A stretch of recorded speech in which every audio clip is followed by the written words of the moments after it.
Well, welcome everybody to this episode of the Parkway podcast. I am Christian Alvaro, and I am joined by Michael Niebuhr and Todd Billen.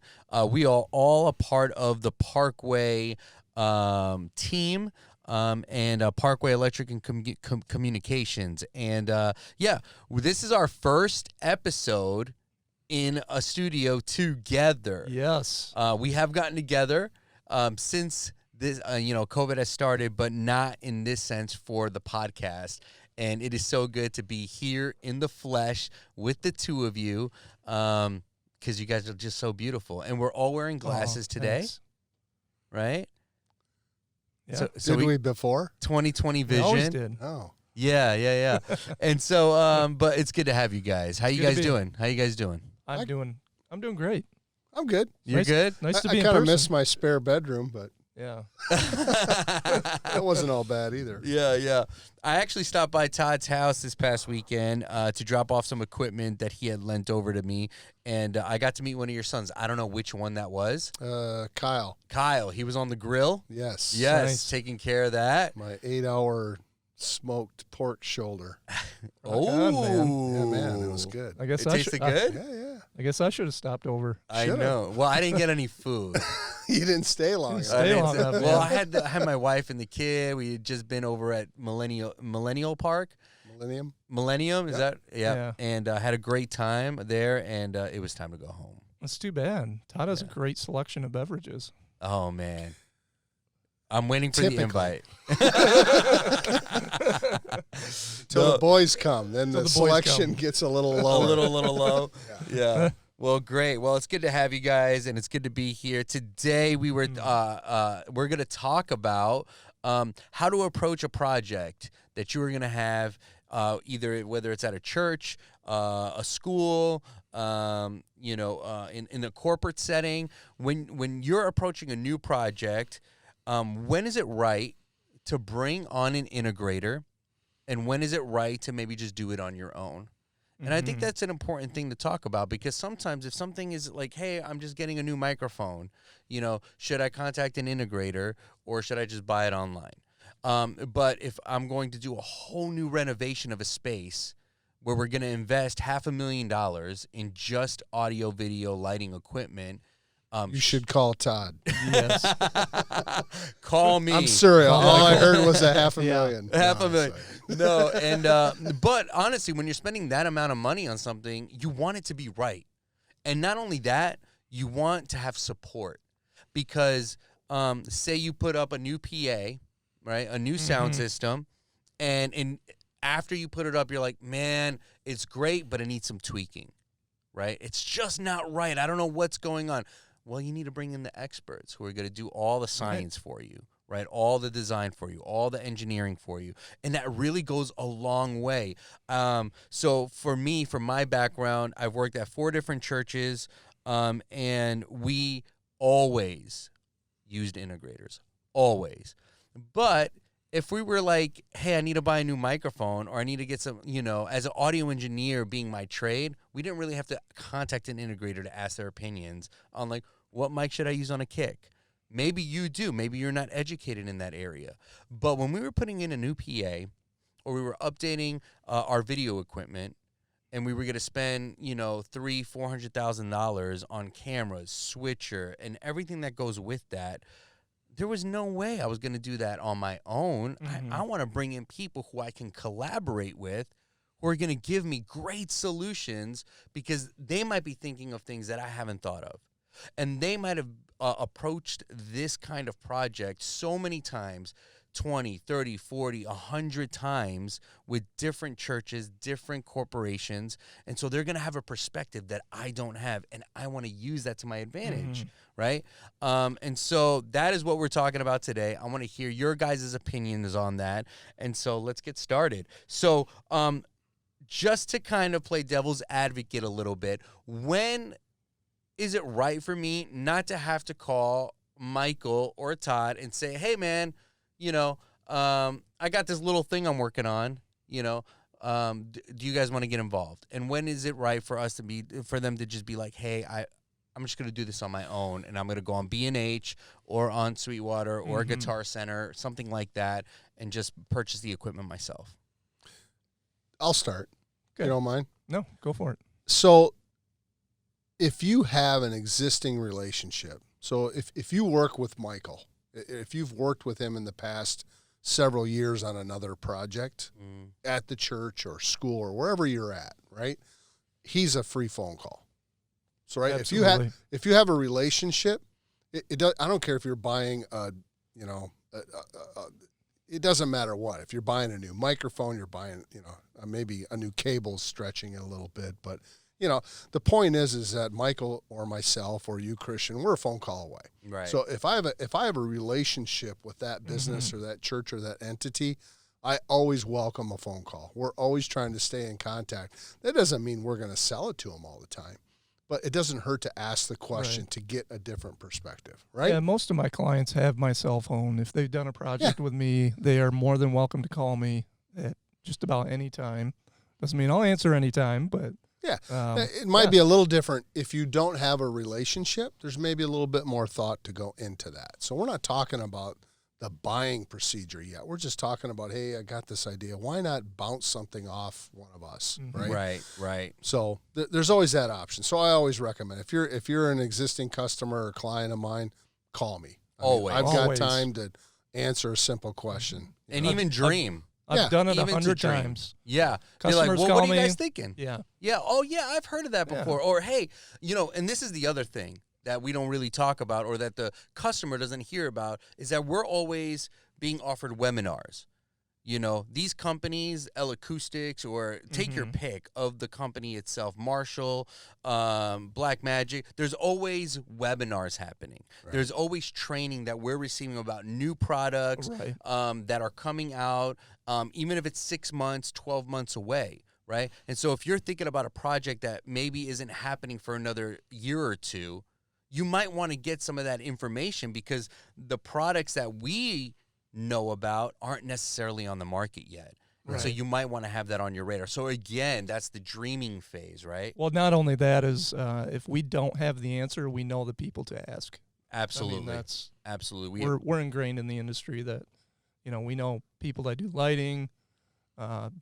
Every aspect of AVL. If we can't answer it, we got the people that will. Right, absolutely. So devil's advocate, to play a little bit. If I'm that same entity, and let's just use church because we default at that quite a bit, because it's usually a little bit more difficult.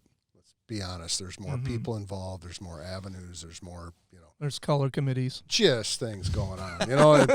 When you're dealing with a facilities director, there's only one guy, right? To answer the question. One guy's asking and one guy to deal with. But in church, it's just a little bit different dynamic. So if I'm in a church and I don't really have a relationship, and the church doesn't have a relationship, whoever that is, with an integrator, it can be a little bit more challenging because we all know you put 3 sound guys or AV guys in a room and ask them all a question, you're probably going to get 3 different answers, Absolutely. right? You're right. So it could be a little bit more challenging. But certainly if you have that relationship, I just love to hear what my clients are up to, what they're working on. Could be something simple, could be something. Don't be afraid to call. Absolutely. Absolutely. You agree with that? Absolutely. Yeah. I would totally agree with that. That's a great point, Todd. And, okay, so they call you and you end up finding out whatever the project is. At what point, what's the tipping point between, hey, you know what, with some guidance, I can guide you through this, right? Even if they purchase the equipment for us, maybe we don't install it, but we help them along with the project, right? Sure. Because that is something that happens to all 3 of us at times. Sure. And then there are other times where we go all in, right? We have our designers, our engineers, our project managers, everybody's involved, electrical engineers even, on huge projects, $500,000 projects. And so we're going to go all in on that and help our customers to every degree possible to make sure that the systems that they put in place are going to be exactly what they need in order for them to accomplish whatever mission they have. And so what is that tipping point? And I'd love to hear you guys' thoughts on that. Well, I think the first thing you got to ask is what's the size of your project and what is your skill level? Okay. If you're going to self-perform a project maybe you're going to hang a TV. Mm-hmm. You know, we're still here to bounce ideas off of. But if there's a guy that's a general contractor in your church, there's no reason why he can't go hang a TV for you. Mm-hmm. You know, Right. that's Right. just utilize them. You know, in cases like that, we usually kind of offer the advice of buy a good mount. You know, Right. Make sure it doesn't fall on somebody. don't buy a rocket fish from Best Buy. You know what I mean? Oh, what? Exactly. So, you know, it's understanding how much time do you have, what's your skill level, what's the size of the project. Mm-hmm. Yeah. So skill level really comes down to also the size of your organization. Sure. Right. So if you're a 10,000 person church, there's a good chance that you have a lot of technical people on your staff.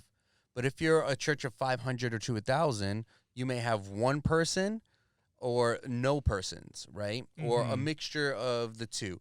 And so your skill is a huge aspect to this, right? Because I think we were talking earlier, Michael, about it's not as simple as, hey, I'm just going to hang this speaker. Right. What if that speaker falls? Yes. There's Right. liability reasons. There's liability things as well. Safety, making sure that it's done correctly. And that's going back to the TV mount, too. Right. You put a cheap residential mount in a commercial space, you know, it's not designed to be beat on all the time. The wear and tear. The wear and tear. Yeah. Yeah. You know, So that's a good point, you know, and we have to go back. You know, I'm the old guy, remember? Yeah. So, you know, I go back to the days where, we should talk about this just to touch on it anyway, but I go back to the days when if you wanted to buy a product, there really was only one place to get it, right? I mean, we didn't have Best Buy. Yeah. We didn't have Sweetwater, right? I mean, catalog companies and things of that nature. It wasn't online shopping. So if you needed a mic, Sears catalog have that stuff? no, I don't think because I used to go through that and circle what I wanted for Christmas every year. For my parents, you remember that? Yeah. Did you guys do No. that? Yeah, I did that. No, yeah. That's how we knew what we wanted my for time. Christmas. No, right? no, I did that as a kid. Like, And if I I wanted a always- certain album, It was the like a new Meyer. CD Yeah. coming out, I'd circle it and I'd be like, this is what I want, Mom and Dad. The So Meyer toy catalog. well, was, all right. And I always wanted microphones when I was a kid, so they didn't have them in the Sears catalog. Well, let me tell you That's this. why I never got one. I'm way younger than Todd. Todd, you look great for your age, though. But what I wanted to say is, so my parents are immigrants, right? So I'm first generation born in this country. So English is definitely their second language, okay? And so a lot of times I would tell them what I want, and I would not get that. I get like some off-brand or something. They didn't like understand. So I'd have to take the Nike. circle it. This is what I want. Anyways, go ahead. it's like when my mom bought generic Pop-Tarts. Oh, and they yeah. just sat on the shelf. Just wasn't the same. Nobody Wasn't wanted the to same, eat them. man. Right. You know? Right. All right. Yeah. Well, there That weren't. was serious digressing. No, but there weren't what catalog. was I even saying? There wasn't online access the way No, there there is wasn't. today. Yeah. Right. So, yeah, I mean, there's only one place to buy. And today, let's be honest, I mean, there are other places to buy. And believe it or not, hopefully no other AV integrators are listening to this, but we can't always get you the best price. Yes. Right? True. It happens. Yes. Yeah. It does. That's why there's more than one place to buy. There are more places to buy things. And frankly, you know, I guess I just want to point out, we're talking about church a little bit here, and each and every one of us belong to a church, right? Yep. And we all put our money in the plate, right, or give our donations, our tithe to the church, and we want churches to continue, right? This is part of a bigger cause, right? Right. So if I have a client that calls me, I could probably sell him something, but if it's an easier avenue for him to just jump online, I give him a recommendation. He says, hey, I need a new kick drum mic. What do you recommend? Yeah, we'll talk about a little bit. And if I know somewhere where he can get that, I need it tomorrow, Todd. tomorrow, go online. Right. Because we just don't move quite that fast. We can if we have to, but in a lot Yeah, of cases, of course. it's just for a lot of reasons, there's a better avenue to send them somewhere else. And frankly, if it works well for that client, I'm always that you do the right thing and things come back to you. Right. So when that big project comes around, when they do really need me to help them, right? They'll remember the fact that even though I didn't get a piece of the pie, if you will, I help them get to a solution, you know, just by giving them good advice. Well, and I think so we want to do the right thing, not just because we're a bunch of, I think trying to grab everybody's money, but we're doing the right thing, and we want to make it right for the church to do that. Right. I think it's important to know that we're a solutions-based company. We want to come along and help you solve the problems that you have. We're not necessarily a online retailer company. Right. You know? So, right. We're bigger than that. But on the flip side, we do sell parts and pieces. Well, because we carry a lot of stuff, a lot of times we can get it at a better price. TVs is a great one. You brought up TVs. Right. Like, that's one of the first things I ask, right? If a client wants to buy TVs, I'm like, do you want to buy a professional or a commercial grade set? Or you want to go buy it? Because honestly, depending on the use, if they're just going to go down to Best Buy and buy a 75 or 84-inch TV, and it's a pretty simple solution. They need it for nothing fancy. I'm like, buy it. Go for it. I can't touch that TV. Right. Like you said, get a good mount, right? Get something so it's not going to fall. But TVs are a commodity these days. And we there's don't other make money on them. They are. And we'll even hang it for you. If you don't feel confident in hanging it, or you don't get the right mount, or we'll sell you the mount and you can hang it yourself. I do it all the time in my projects where the customer buys their own TVs and we hang them up. It's a great example. Absolutely. That happens all the time. But having that conversation is key, because I'm not going to recommend that till I know what you're going to do with it. Right. Now, if you're going to hang it, outside underneath the portico, where it's going to get in weather, you know what? You might want to be looking at something better than, the Samsung. Or if it's running 24/7 with digital signage, you don't want a residential Well, TV. yeah, let's go outside of the church market just for a second, because obviously the church market is a huge market for us. We love the local church. We're all part of the local church. But, we also do hotels and arenas and stadiums. And so when we do those projects, we're not installing residential televisions. We're installing commercial grade screens that are going to be able to work. They're going to be workhorses, so to speak. Sure. Right? They're going to be on all the time, and people are going to forget to turn them off, and they need to continue to work, right? Yeah, but even then, I know of a professional stadium here in the Grand Rapids area that plays baseball. I won't mention who it is.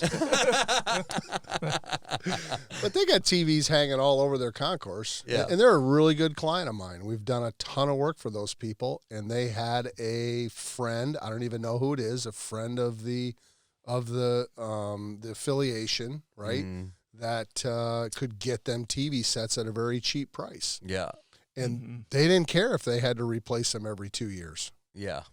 Doesn't matter. So it's fine. They're cheap enough. Yep. Great. Yep. They break, we throw them away, we put another one Put a in. new one It's just up. understanding the circumstances. Absolutely. For them, it was a good worth, value. It's also worth mentioning that if you put a residential TV in a commercial space, it does void the residential warranty. So when you're buying a residential TV and putting it in a commercial space, you just got to know. Right.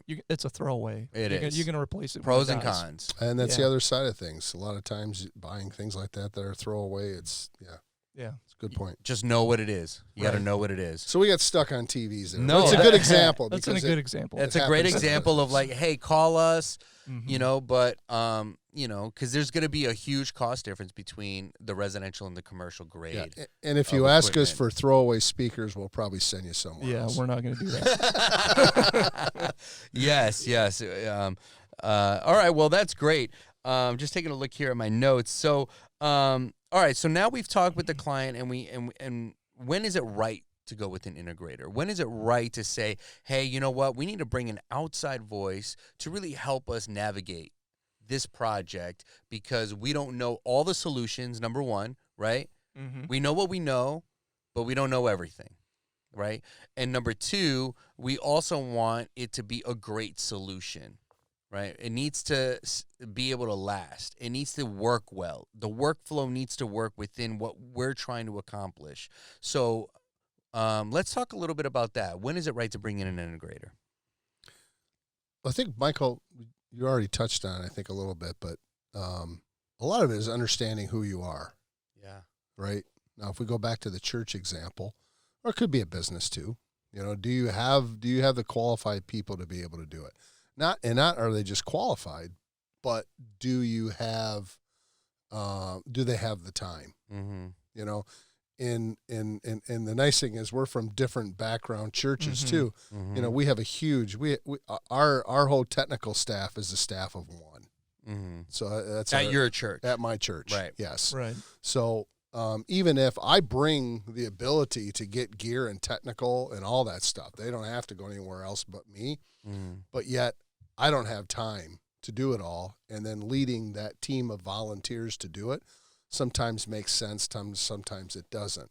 Okay, so you got to kind of analyze, and you don't want to overdo your, I mean, we all know how that works. You guys do. You've been on technical teams in churches, and you know how quick tech guys get burned out, right? Absolutely. Yeah, Yeah, so yeah. you got to be Working careful. late nights, trying to get this install done, and plus everything else that's on your job description. Right. Right? Even if you have the technical ability, do you really want to push that onto your volunteers? Right. Right. Right. Well, I'm currently working with a church I'm doing a quote for that. Their tech staff is just maxed out. They need some cabling run, and he's working on. Actually, I think they just got approved for hiring an assistant for him because he's so burnt out right now, and still loves his job. I mean, he's not like, leave it at that. But he can't do the project. I mean, there's no physical way he can do it. Right. So that's capacity. interesting. So that's even almost contrary to what I was thinking. So now here you have a client that's got more than enough expertise. Yes. But this job is almost beneath them, so they give it to us. Yeah. Right? Well, it's not beneath them, but well, not beneath them, but it's just it's a very anybody could probably do it, right? It's a simple job. I need to pull some wire from point A to point B. Yeah. Right?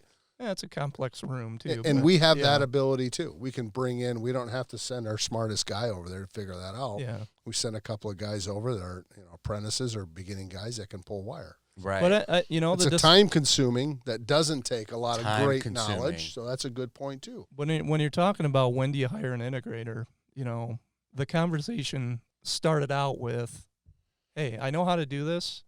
But I absolutely don't have time until," I think he told me October, November. Mm-hmm. So I mean, he's pushing. If he were to do it, that would take, 3 months from now. Right. So right. Well, yeah, that totally happens all the time. I remember I was on staff at one church, and we wanted to save money in the student room, and so we did the whole upgrade of taking them from analog to digital. So the PA didn't change, but everything else changed, so that they could digital console, digital snake, and then we did brand new in-ear monitors, that sort of thing. But it was very time consuming. I brought in tons of volunteers. We ran lines, and it just always takes longer to button up a project than you anticipate, right? When you're terminating things and everything has to be precise, and when you're running lines and the amp rack and all of those things, you want it to be neat. It always takes longer than you anticipate, and you have to ask yourself the cost analysis of that. Where, I could have been leading teams, doing trainings, all of these other things that have to happen alongside. Sometimes it makes more sense to just bring in an integrator. And you got to watch out for if you're in that situation, you're overtaxed, you're overstressed about it. Are you going to do it correctly? Right. Are you going to do it neatly? Or just quickly? Are you going to do shortcuts? Right. Yeah. Maybe I won't zip tie this all together. Yeah. For sure. Stuff like that. So I used to be an installer. I used to install systems on a regular basis. But if you guys came to my church, I'll guarantee you could find the ones that I did and which ones the installers did. Right? Absolutely. Mine's the one with the wires hanging all over and nothing neat because I was in a hurry. Right. Because it's volunteer. So that's a good point. Mm-hmm. Yeah. It's a totally different level when you bring in an integrator to do something. Not to say that you can't do the same kind of work on your own, but sometimes the time is an issue. Right. And you're trying to, again, you need to analyze the cost of the project that you're doing. So that's great information. So you're bringing in an integrator, right? How do you know? I guess how do you kind of vet the process a little bit of who do I go with? Why do I go with you? That sort of thing, you know. I think that's a really important question to ask because how do you find an integrator to begin with? Say you're a church or an organization that's never used an integrator before, and you're like, how do I start that process? The Yellow Pages. Duh. Boom, boom, Yellow Pages. Phone a friend. Yes, Google, everybody, Google AVL integrator in my area. Yes, it's so much easier, I guess, these days. Yeah. But you know, I still know to this day churches that sometimes take the easy route, and sometimes saving $500 on something is more important to them than doing the project right. I've encountered this many times, and it's not just churches; it's just people in general trying to save a buck. Where I'm a big believer in always saying, no, I'm going to pay more because I want quality, I want customer support, and I want a long-standing relationship to where I can lean on others for advice. And I just feel like everything always goes smoother when you approach a project that way. That's the way I've approached it. But I don't know. Why don't you guys speak into that a little bit? Can I go on a rant? Oh, go for it. Yes. Oh, yes. gee whiz. Yes. Can I get it? I'm going to go get a drink of water. So how many times have you guys heard, well, we want to be good stewards of our money, Sure. which translates, we want to pay the cheapest. Right. That's what that means. I want to break the myth that good stewardship does not mean always All the right, cheapest. somebody look that up. Because I don't think the Bible describes stewardship that way. No, it does not. Right. That's the Am other I part of right? the rant. Right. Yes. Right. Absolutely. Would you rather do because you could say, hey, I'm going to save money on this, but then it doesn't sound right, doesn't look right. So was that the best stewardship? Right. So I think that's. I think good stewardship is spending the money on the project once and doing it right, and making sure it lasts for the life of that. You know what? I'm gonna go on a rant on that as well. It's not AVL related. Yeah, it's not just AVL. It's not just AVL. But I was there was this church, and they went ahead, and the person who was in charge of this department at the time, they needed to replace their HVAC in the building, right? And they ended up going with a certain design, and it was horrendous, but it saved them probably $1 million, if not half. It's somewhere between $500,000 and $1 million. But they went with that. This person decided, hey, we should go this route because it's going to save us money. And yet, when we went to go mix in that room, there would be about 50 dB of noise. Okay? Oh, wow. Really, really high. So much so, it was such a problem in the middle of service because those things would just jump on in the middle of the sermon, and it would bother everybody, even the person communicating. And so much so that they ripped it out a couple of years later and spent all the money again to do it right with the HVAC on the outside of the building, on the ceiling, right on the roof. And so, again, that's a great example of like, hey, we saved some money, but was it really great stewardship? You don't want to buy it twice. Exactly. Yeah. Exactly. Do it once, right? It's kind of like that whole thing about measuring 3 times and cutting once, right? I try to do that as much as I can, but even when I measure 3 times sometimes. Yeah. Right. And you still try to stretch the ruler, too. Exactly. While you're at it. Yeah. That's all good stuff. Yeah. Yep. Any thoughts on that, Todd? You know, my approach to it, you know, if we're talking about, it's not just churches, but it's any organization that I work with, but especially so in churches. I always approach every project personally like I'm a part of your organization, right? So if I walk into a church, I want to go, you know, if I look at things like if I went to this church, and that assumes everything. That assumes what their budget is, how big they are, what they can afford, finding the right product. Because at the end of the day, we just want to make people happy, and we want the money within a church that's available to go to the right things. Right. Right? Of course. Right. So I don't want to oversell. I don't want to undersell. I believe there's a right product for everybody. Yep. I agree. I talked to some other people, and you can differ with me on this, that there's a good, better, best solution.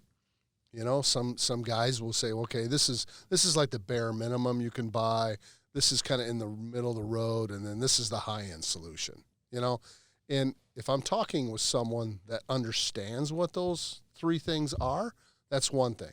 But if I'm going to a church or a business that has a hard time distinguishing the details of what those three are, I think it's a bad way to go. Right. Yeah. I think there's agree. a best solution, and that best solution is based on what you're going to do, what you're going to do it with, how long you're going to be doing it, right?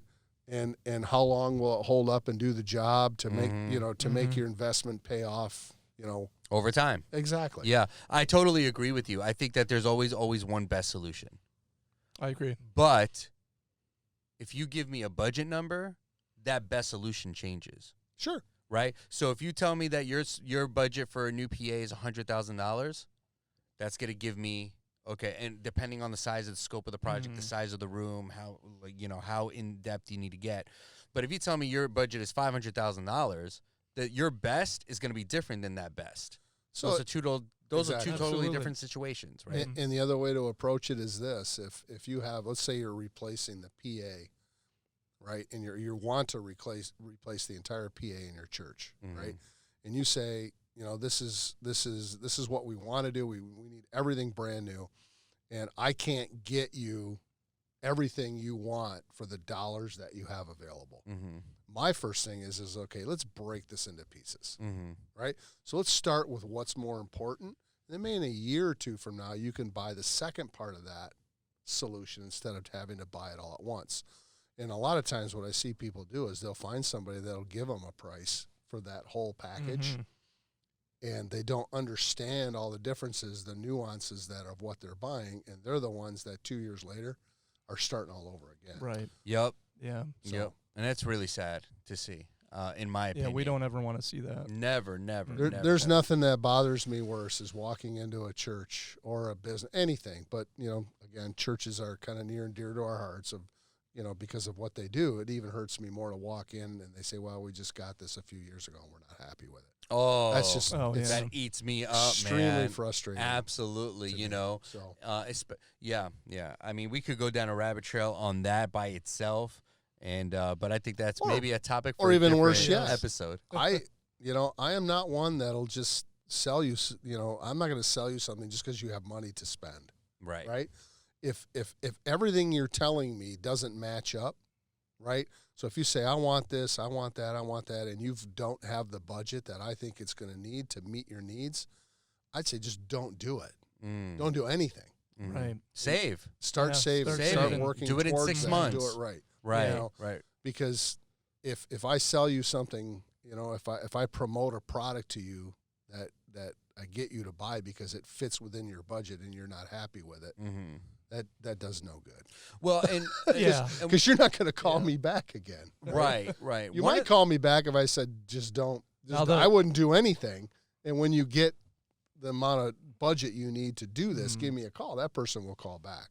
The one that I just sell the cheapest possible thing I can give them to kind of make it look like it does their job but doesn't really meet their needs, that person is not going to be happy. The ones that I love is when it's a $80,000 budget and the right solution is actually $60,000.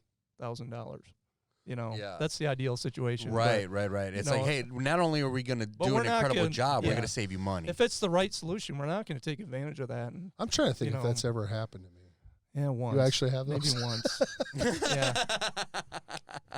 Well, that's the thing is people always want more than they can afford. We want to give that them happens more. in our personal lives. Absolutely. I mean, we can all attest to that, is that we always want more than we can afford. And that's why it's important to kind of always keep that in focus. But one of the things that we talked about leading into this episode, Todd, which I thought was really, really brilliant, is that our focus is always to add value to a project, right? And so just like you said, Todd, if your value to a project is to recommend something and say, hey, go buy it on this website because, it's going to be the best way for you to approach this, then we just added value to that project. Absolutely. Even though we didn't sell anything. But sometimes it's going to be, hey, we need to bring in our whole team. Like we were in a meeting the other day where we had 6 or 7 people in a room dreaming for this project that we're all working on together. And sometimes that's the most value we can bring to a project. And so it just really depends. And I love the way you place that, is that we're all about value and how we can help our customers reach their goals. And knowing when to walk away. Right. Which we do. If we can't add value, there's no sense in bringing us in. Right. So that's I'd agree with absolutely that. true. and that happens too. Yeah. But if we don't believe we can add value, and Yeah. Well, we this may is skip one out. This is definitely a topic that we want to dive more into. And for all our listeners or viewers, if you guys are tuning in, we definitely plan on diving into this a little bit more. And so we're probably going to bring in a third party to also help us in this conversation. When is it right to do a project on your own? When is it even more right to bring in an integrator like us to do a design build, which not only do we get all the equipment and recommend equipment, but we design everything for you as well. And then sometimes there's lots of churches. I know you were a part of a church on staff, Michael, where you guys did such a huge project that you brought in a consulting firm to help you kind of navigate those waters. So when is it right to also bring in a consultant and then have a few integrators kind of I guess, try to win the project and be the best solution for you. So we're definitely looking forward to diving more into this conversation. Any last thoughts before we kind of end the episode? I had one thought that I forgot to bring up back when we were talking about.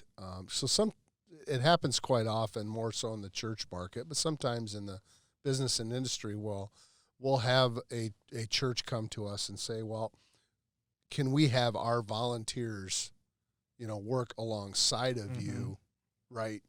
And sometimes that makes sense. And the thing I guess I would just touch on, and you can add to this, Michael, if you want, you have to be able to, as a church, create a very clear demarc point between those things, okay? So, I mean, something simple would be I had a church that wanted to pull their own wire, right? But wanted us to hang speakers and terminate all the cables and everything. So, which sounds like a great idea. The problem comes in when there's a failure point. So if something goes wrong, whose responsibility is it? Right. So and now all of a sudden you added time to this. Exactly. Right. And, it creates, the last thing I want to do is have a client call me and say, hey, our speaker's just fried, or something went wrong with our system. And we go out there and come to find out it was the wiring. Right. That we didn't install. Right. That creates a very poor situation, for us and the client, because we have to warranty what we do. Absolutely. We stand behind what we do, and we have to be careful of that. So just a point. And those are things we would talk through with a client, but just be aware. Those things can sound good, but in the long run, they may not be the best way. Good, clear communication written down. Understanding who's doing what where. Yeah. It's important. Very important. So usually it's better to break up the system. So if you're doing, instead of taking the wiring from a system and say, okay, you provide, here's this system over here. You guys do that. We'll work on this. Right. I think. And we'll help you work on that. Right. We'll tell you how to do it. You do it. But, we're helping you do that. We're not physically working on it. We'll stay over here and work on this one. That's a clear, defined point between who's responsible for I think the pitfalls with that is when scheduling doesn't line up, because most of the volunteers are actually doing full-time jobs. Yeah. So they're moonlighting these projects. Yeah. Well, a lot of times, I don't want to discourage it, but, a lot of times we run into it where it's our time, it's our schedule, we're on the job, and the volunteer didn't get done what he needed to get done. So now we have to push back our schedule. Right. So those are some of the pitfalls you got to watch out for. I think what you said is sometimes it takes us longer to tell you and show you how to do it than it just does to do it ourselves. Yes. Right. Right. So you're actually not saving money all the time when doing that. Anyway. Right. Sometimes it makes sense, though. Yeah. But I'm looking forward to our next episode, because I think it's a subject that we need to add on to, which is you need outside help, right? There are other avenues than just connecting directly to an integrator, and I think that conversation will be valuable to our audience. Right. One other thing too that I wanted to bring up is we work with corporations and like whether it's hospitals or a stadium or arenas, take your pick of schools that we're involved with, colleges, universities, and it just seems to me that when they want to do a project right, they always hire outside help. And I think that's worth noting in this conversation is if you want professional work done, if you want professional results, so to speak, hire professionals. It's that simple. Yeah, and that doesn't always mean just us first. No, Right. no. No. But what I'm saying is don't be afraid to ask for help. Right. Yeah. Don't be afraid to reach out. I think a lot of people, maybe there's pride issues or sometimes it's money issues, which is very legit and real. But sometimes you may think that something's going to cost way more than it actually does. Yeah. Sure. And because you didn't reach out, you didn't get the right solution when it could have gone way easier for you. And be very careful reading internet forums. Yes. Just leave that at that. It's like reading And any trade social mags. media post. Right. Fake news Fake news. hashtag. But all right, guys. Well, thanks for joining us today, guys.